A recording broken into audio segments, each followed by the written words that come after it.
Yang lagi cari mainan pesawat remote control, kalian bisa beli yang seperti ini nih.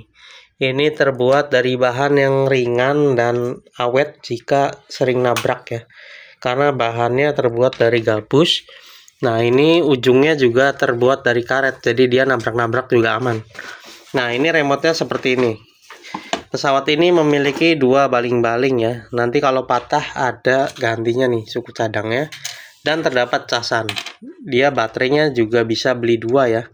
Baterainya seperti ini. Nah, cara maininnya ini buat belok-belok kalau udah terbang ya. Nah, kalau ini untuk majunya seperti ini. Tuh. Tuh, seperti ini guys. Ini kenceng banget nih guys. Dia kenceng banget putarannya dan bagus untuk anak-anak yang mau, silakan di check out.